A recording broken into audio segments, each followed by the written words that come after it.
Welcome back, ladies and gentlemen, for another YouTube video. Allincrypto here, and today we are going to be talking about Quant Network, and we're going to be taking a technical look at the Quant token. I've had lots of comments on my recent YouTube videos asking me to cover Quant once again. You guys will know that in the last couple of videos that we did for Quant Network, we had really spoken about this kind of pattern that we were tracking, this technical pattern, this falling wedge, that we believed was on the cusp of breaking out to the upside. So we are going to spend the second half of the video actually looking at this, looking at potentially what comes next. I do think you are running into resistance, and you're likely going to do a similar thing to what we saw with Solana, where you'll get a bit of a pullback. You'll essentially set up a bit of an inverse head and shoulders. The market often reverts in what we call a nestling head and shoulder fashion, which we'll go into a bit of detail on.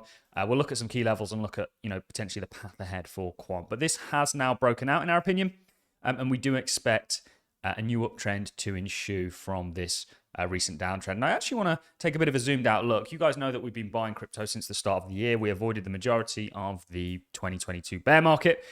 But I want to take a bit of a zoomed out look at altcoins in the last bear going into a bull, what they did, and how we're seeing a very similar thing, and actually how Quant looks like Ethereum back in 2019. And you've got to remember that Quant only really launched, well, it was a part of the last bull market, but it was new to the space generally.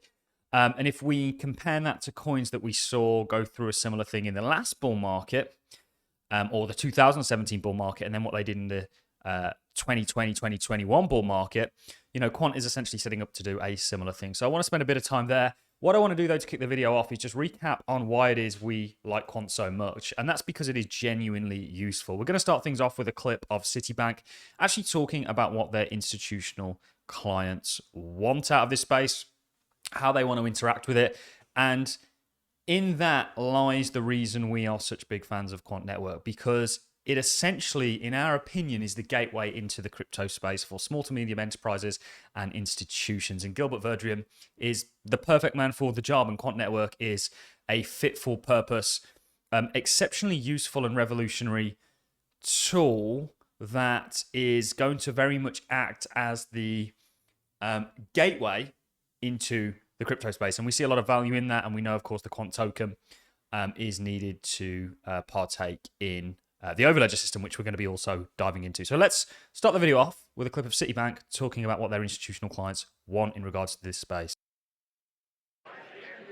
So our clients outside of the US, where we have a large retail presence, we're mainly focused as a commercial bank supporting large corporates, large financial institutions, large public sector entities, governments. We're supporting them by having done so much research in the space, in the blockchain and digital asset space. We've been working since 2014. We've been investing in companies, we've been partnering, we've been building ourselves behind the scenes.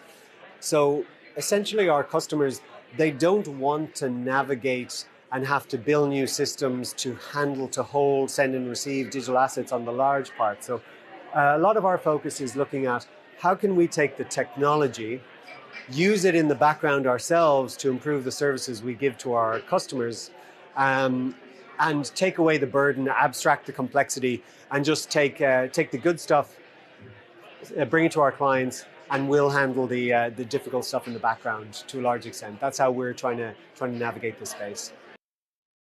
And Quant will absolutely navigate the space for you. We've looked at a lot of different things relating to Quant, and essentially that sounds just like Quant's Overledger platform, which essentially offers all the things that Citibank are looking to facilitate for their large clients. This is ultimately the reason why we like Quant Network, because we think it's genuinely useful. There's a lot of crypto out there that doesn't really have real world application.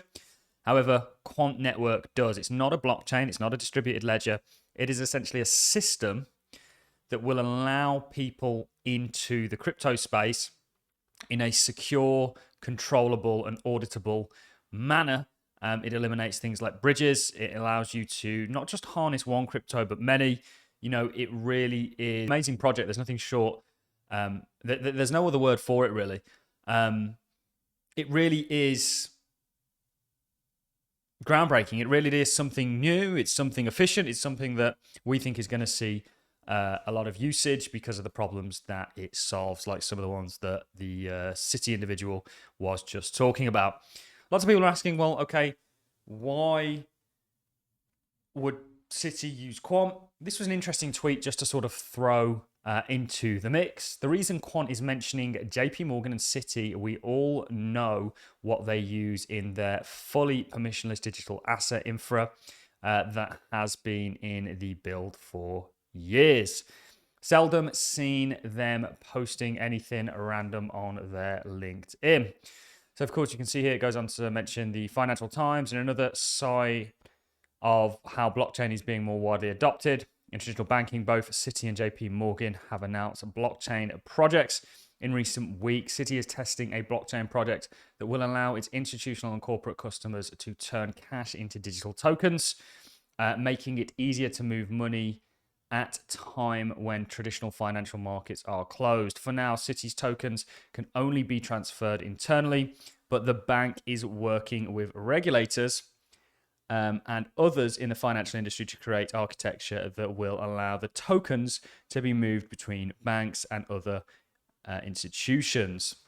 In early October, JP Morgan said it's starting to process transactions between customers using settlement networks built with blockchain technology. Traditional finance is embracing blockchain.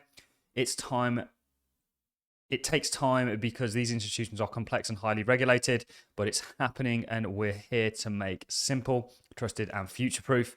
It then goes on to look at this in a little bit more detail and show you a link. Citi team all over Gilbert's LinkedIn. And you can see this absolutely is the case.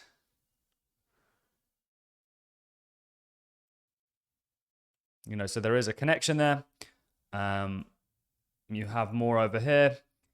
Gilbert Verdrian showing interest in their recent launch. Of course, Citi RNL, that mentions Quant. So they have actually previously mentioned Quant. Of course, we know Quant has worked with the likes of the Bank of England, MasterCard, Amazon, the Bank of Canada, and a number of other large players. Obviously on Project Rosalind and been tagged by the Bank of International Settlements. Up and coming Citi talk with Quant. You can see you've got Martin Hargreaves from Quant Network.